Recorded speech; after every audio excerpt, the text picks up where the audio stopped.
Hello नमस्कार दोस्तों, आप लोगों का अपना यूट्यूब चैनल रोजगार 7590 में स्वागत है। आज आप लोगों को बताने वाले हैं रेलवे में जितनी भर्तियां निकली हैं उसको लेके शिव गोपाल मिश्रा रेल मंत्री का मुलाकात हुआ है। उसमें कितने पदों पे चर्चा हुई है, क्या भर्ती प्रोसेस चल रहा है, कितने भर्तियों को आगे निकालने की बात कही गई है, इन सारी चीज़ों को हम इस वीडियो में क्लियर करेंगे। जितने भी लोग ग्रुप डी का फॉर्म भरे हैं उनका क्या प्रोसेस है और आगे कितने ग्रुप डी की भर्ती आने वाली है, उन सारी चीज़ों को भी यहाँ पर जिक्र किया गया है। तो जितने भी कैंडिडेट इस वीडियो को देख रहे हैं उनसे हम रिक्वेस्ट करते हैं कि आप लोग वीडियो को अंत तक ज़रूर देखिएगा, पूरी इन्फॉर्मेशन आपको पहुंचाएंगे।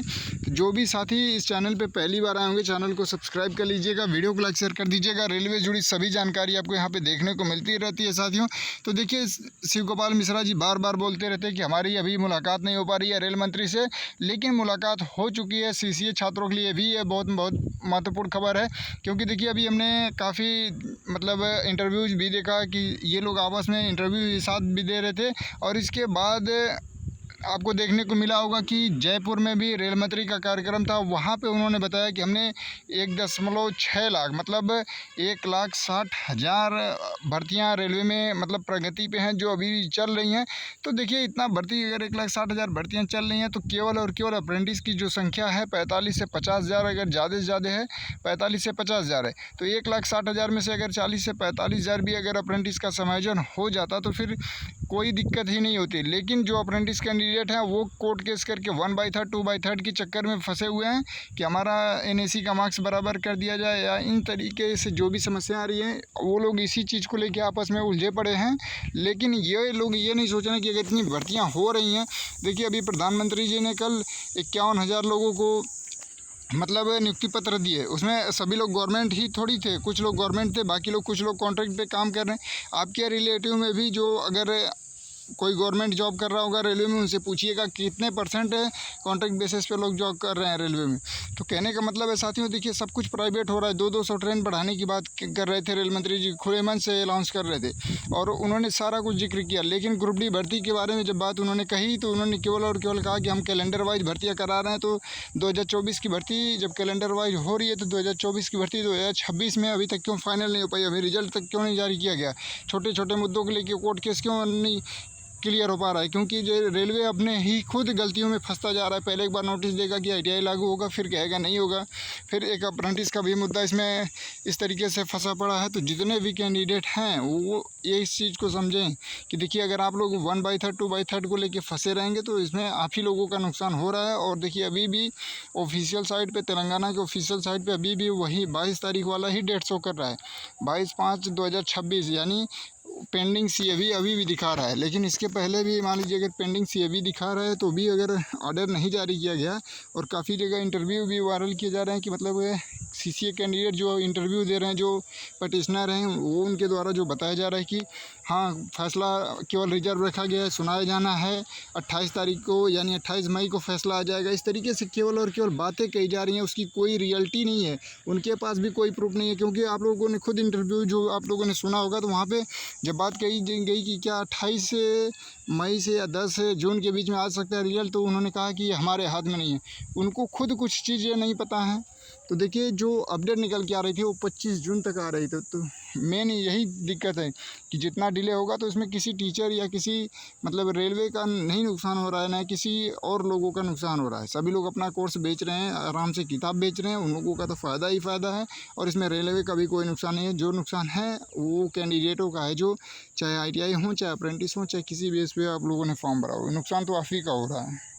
और जो सबसे बड़ा नुकसान है कि समय जो एक बार निकल जाएगी तो दोबारा समय वापस नहीं आएगी। बाकी सब कुछ आप वापस ला सकते हैं और दिन पे दिन वैकेंसियाँ सब कुछ प्राइवेट होती चली जाएगी, तो वैकेंसियाँ ना के बराबर ही आएंगी। तो आप लोग इस पर खुद विचार करिए कि देखिए शिव गोपाल मिश्रा से, देखिए रेल मंत्री से तो आप लोग नहीं मिल पाते। हम यही चीज़ें इस वीडियो में बताने वाले थे कि अगर आप लोग रेल मंत्री से डायरेक्ट नहीं मिल पाते हैं तो आप लोग शिव गोपाल मिश्रा से आसानी से मिल सकते हैं। तो आप लोग उनसे ये बातें क्यों नहीं बोल रहे हैं कि सर हमने ये जो लेटर दिया था आपको, देखिए अभी उसकी वीडियो भी हमारे पास है, फ़ोटो भी है, जो कैंडिडेट ने एक लेटर दिया था कि ये समस्या है अप्रेंटिस की, लेकिन उसमें से एक भी समस्याओं को अप्रेंटिस का वहाँ पे ना रेल मंत्री के द्वारा जिक्र किया जा रहा है किसी कार्यक्रम में, या ना शिव गोपाल मिश्रा के द्वारा। तो इन सारी चीज़ों को आप लोग दोबारा से पूछना पड़ेगा कि भाई हम लोगों का मुद्दा क्यों नहीं ऐड किया जा रहा है।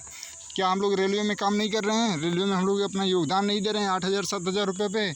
तो बिल्कुल आप लोग इसके लिए जागरूक होइए, जितने भी कैंडिडेट हैं। देखिए यहाँ पे शिव गोपाल मिश्रा जी और रेल मंत्री जी के बीच काफ़ी देर तक यहाँ पे मीटिंग हुई और बहुत मेन टॉपिक पे हुई, लेकिन अप्रेंटिस का एक छोटा सा भी टॉपिक वहाँ पे नहीं रखा गया। इस बात का बहुत बड़ा दुख है, क्योंकि देखिए शिव गोपाल मिश्रा जी के पास अप्रेंटिस का बहुत सारा लेटर पड़ा हुआ है, जो अप्रेंटिस कैंडिडेट मांग कर रहे हैं, कोटा बढ़ाने से लेके अप्रेंटिस जो कर रहे हैं उनके सेफ्टी कैटेगरी को लेके, या इनके समायोजन को लेके, या किसी नए रूल बनाए जाएं जिससे सभी अप्रेंटिस का समायोजन धीरे धीरे हो जाए और सभी वैकेंसियों में कोटा हो।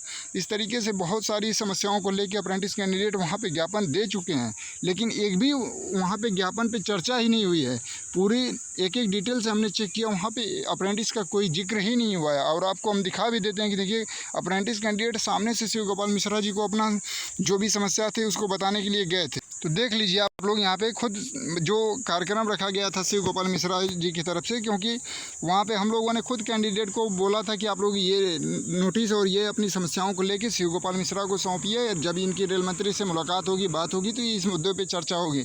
लेकिन देखिए यहाँ पे आपके सामने ये CCA कैंडिडेट इनको ज्ञापन भी देते नज़र आ रहे हैं, लेकिन जब वहाँ पर मुलाकात हो रही है, सब कुछ हो रहा है, लेकिन वहाँ पर अगर 1% भी अगर वहाँ पर जिक्र नहीं किया जा रहा है तो इससे बड़ा दुख की बात कोई नहीं हो सकती। क्योंकि साथियों सोचिए कि अगर किसी भी समस्या पे जब तक चर्चा नहीं की जाएगी, उस पर बात विचार नहीं किया जाएगा, तो उसको समाधान कैसे निकाला जाएगा।